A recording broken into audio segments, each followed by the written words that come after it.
subscribe. Saya selalu ultimatum bagi warga yang ngebeda-bedain tahlil. Giliran tahlil orang kaya banyak yang hadir. Kenapa? Karena ada gurame es manisnya, ada nasi uduknya, semur jengkolnya, waduh mantap banget. Rendang sayur ada semua, Pak. Hadir, ramai yang hadir. Giliran yang tahlil orang nggak punya, sepi. Wah, saya nyuruh Pak RT tandain orang yang begitu. Nanti begitu dia mati kita jangan tahlilin, kita buang ke kali Malang aja dah. Ya. Kemudian kita juga edukasi masyarakat, kalau tahlil jangan maksain, jangan sampai minjem semampunya aja. Kalau mampu gorengan sama jeruk, ya udah gorengan sama jeruk, Pak. Insya Allah warga itu orang-orang soleh semua, nggak bedain. Insya Allah hadir semua. Begitu ya? Insya Allah kita hadir, Pak. Walaupun yang meninggalnya orang nggak mampu.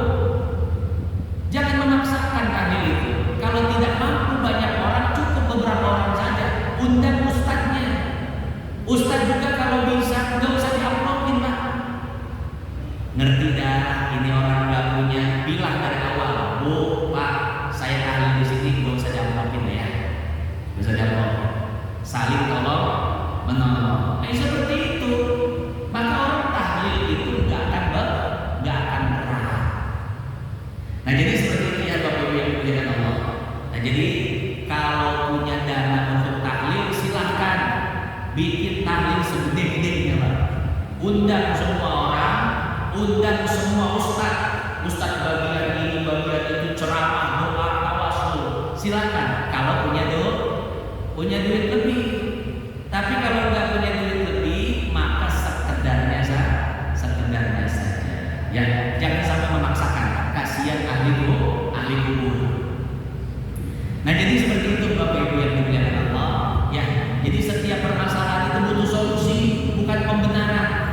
Kalau kita terus pembenaran, cuma kasih dalil, debat-debat, berantem dengan aliran sebelah dan lain sebagainya, nggak bakal menyelesaikan masalah. Harus ada solusinya. Karena saya itu nggak cuma berantem, Bapak Ibu. Pernah tuh saya disuruh ngisi di satu masjid, dan di masjid itu salah satu ustadznya, pengajarnya orang salafi. Tahu orang salafi nggak, Bapak Ibu? Yang suka nyalahin amalan kita, zikir jahar salah, tahlilan bid'ah, kemudian maulid bid'ah, suka nyalahin amalan. DKM-nya bilang gini, Pak, di sini ada Ustadz Salafi, nanti antum habisin. Habisin emang apaan? Akhirnya saya bilang, Pak Ji, saya mau ngajar di masjid ini, cuman pakai gaya saya, jangan ngatur-ngatur saya.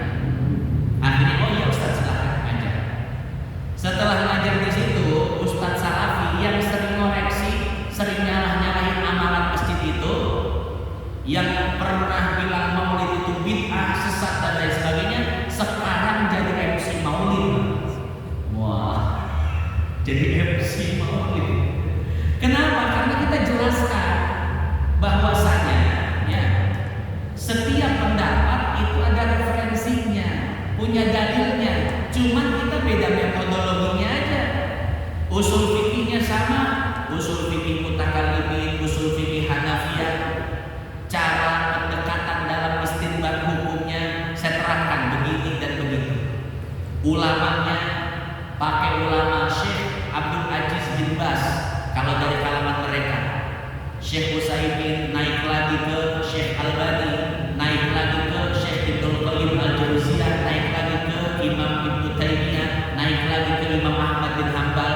Jadi mereka itu mazhabnya Imam Ahmad bin Hambal. Sementara kita mazhab Syafi'i, Imam Syafi'i itu guru dari Imam Ahmad bin Hambal. Kita terangkan ini perbedaannya, ini persamaannya. Alhamdulillah sekarang di masjid itu rapi, nggak main golong-golongan, nggak main salah. Akhirnya saya ngajar di tempat lain. Di masjid itu jamaahnya macam-macam. Ada jamaah aliran ini, aliran itu dan lain sebagainya. Ketika saya menyampaikan materi, wah, itu Pak, pertanyaannya bisa setengah jam. Saya ngajar 40 menit, pertanyaan setengah jam. Dan pertanyaan itu setengah berantem. Pertanyaan itu setengah menyebar. Balak-balak banget kalau nanya. Masya Allah.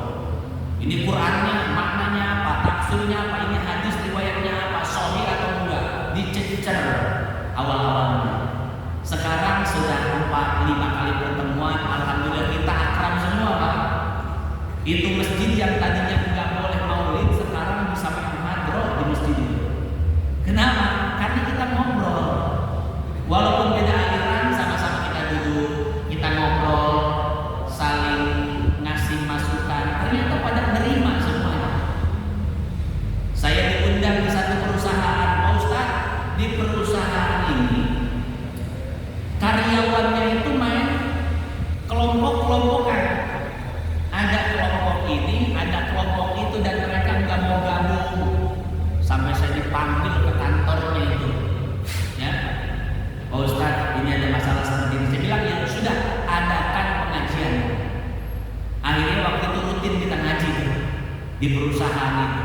Setelah kita jelaskan aliran-aliran dalam Islam, perbedaan, persamaan, bahwasanya referensinya sama, semuanya kembali kepada Al-Quran dan Sunnah, walaupun ulama-ulama rujukannya beda. Alhamdulillah Pak, sekarang di perusahaan itu nggak ada lagi kelompok-kelompokan, nggak ada lagi geng-gengan. Subscribe.